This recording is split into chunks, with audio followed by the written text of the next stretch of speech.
Olá, hoje a gente vai mergulhar numa conexão que, olha, parece até coisa de filme.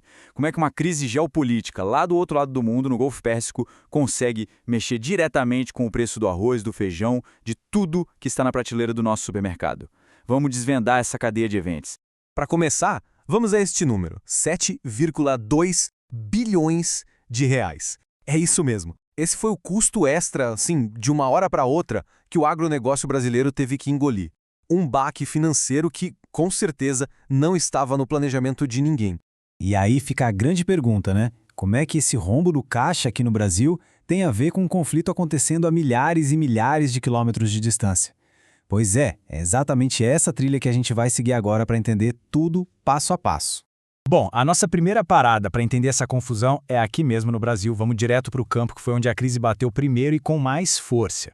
E o time, nossa, não poderia ter sido pior. Imagina a cena, os agricultores estão ali, no pico da colheita de uma safra e, ao mesmo tempo, no plantio da próxima. E, de repente, pá, chega essa conta gigantesca. E não é como se desse para adiar, sabe? O campo tem seu próprio relógio, a natureza não espera. Para a gente ter uma ideia do tamanho do estrago, um estudo da Farsul, lá do Rio Grande do Sul, colocou os números na ponta do lápis. Olha só, a soja, sozinha, teve um custo extra de quase 314 milhões de reais. O arroz veio logo atrás, com 171 milhões, e o trigo e o milho também sentiram a pancada. Esses números dão a real dimensão do problema. E tem uma frase do Bruno Lutz, que é diretor técnico da CNA, que resume tudo perfeitamente. Ele disse o seguinte: o produtor não tem escolha, ele tem que entrar na lavoura. O tempo não é o do produtor, é o tempo da natureza. Isso mostra a pressão enorme que os agricultores estavam sentindo. Simplesmente não dá para negociar com a natureza. Ok, então já entendemos o tamanho do problema aqui. Mas qual foi o estopim de tudo isso? Para descobrir, a gente precisa fazer uma viagem. Vamos lá para o Oriente Médio, onde a crise global começou. Esse lugar que estamos vendo é o Estreito de Hormuz. Pensa nele como se fosse uma artéria vital para o corpo da economia mundial. É um verdadeiro gargalo, sabe? É a única porta de saída do Golfo Pérsico para o oceano. Ou seja, quase tudo que entra e sai de lá precisa passar por esse corredor estreito.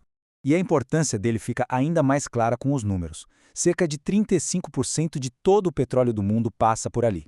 19% do gás natural e 14% do petróleo refinado também. É muita coisa concentrada num único ponto. Qualquer probleminha ali vira um problemão para o mundo inteiro. E o tal probleminha aconteceu. Assim que o conflito começou, o impacto foi imediato. O tráfego de navios-tanque por ali simplesmente despencou, uma queda de mais de 90%.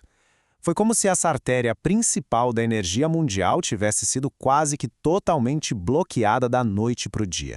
Beleza. Artéria bloqueada lá no Oriente Médio, crise no campo aqui no Brasil. Agora vamos finalmente conectar esses pontos. Como é que uma coisa levou a outra de forma tão rápida? Essa linha do tempo mostra o efeito dominó de uma forma impressionante. Olha só a velocidade. Em fevereiro, o conflito explode. No comecinho de março, o preço do petróleo Brent dispara 35%, passando dos $115 o barril.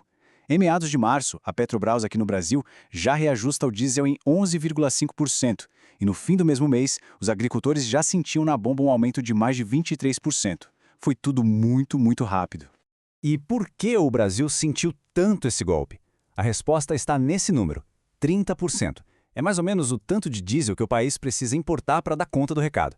Essa dependência do mercado externo nos deixa muito vulneráveis. Qualquer tempestade lá fora pode virar um tsunami por aqui. A partir daí, o que a gente vê é o chamado efeito cascata. A onda de impacto começa com o diesel, mas vai crescendo e se espalhando por toda a economia. A gente pode resumir essa cadeia em 5 passos bem diretos. Primeiro, o conflito fecha o estreito. Segundo, o preço da energia no mundo dispara. Terceiro, o custo para produzir no campo aqui no Brasil vai para as alturas. Quarto, o transporte de tudo fica mais caro. E o quinto e último passo, que é o que afeta todo mundo, o preço da comida sobe, porque os custos são repassados ao longo de toda essa cadeia. E aquele estudo da Farsul detalha exatamente onde essa alta do diesel machuca mais. São 2 pontos principais. Primeiro, nos custos de produção. É o combustível mais caro para os tratores e para as colheitadeiras. E segundo, nos custos de logística. O frete para tirar a safra da fazenda e levar até os portos e mercados ficou muito mais salgado. Mas o problema não para na bomba de combustível. Ele gera uma turbulência jurídica e contratual enorme no setor. Contratos de arrendamento, de parceria, acordos de frete, tudo precisa ser revisto. E aí começam a aparecer as disputas legais por onerosidade excessiva, que é quando um evento inesperado, como esse, quebra o equilíbrio do contrato e o torna injusto para uma das partes. E o que tudo isso significa para o futuro? Bem, o cenário que se desenha é de bastante incerteza. Essa tabela resume bem a situação. O que já está acontecendo, o custo de 7,2 bilhões com diesel e os fertilizantes subindo 20%. Agora o que pode vir pela frente é ainda mais preocupante. Existe um risco de um custo adicional de mais 11,2 bilhões. Com fertilizantes mais caros, a tendência é usar menos, o que pode levar a safras menores no futuro. E a consequência final, uma potencial inflação de alimentos ainda mais forte. E o alerta final vem de Antônio da Luz, economista-chefe da Farsul, que foi direto ao ponto. Ele disse: esta conta, lamentavelmente, uma boa parte dela vai parar lá na mesa do consumidor. Não tem muito para onde fugir. No fim das contas, a conta chega para todo mundo. E tudo isso nos deixa com uma reflexão, né? Em um mundo tão conectado, tão interligado como o nosso, será que alguma economia consegue de fato ficar imune, ficar blindada a eventos que acontecem do outro lado do planeta?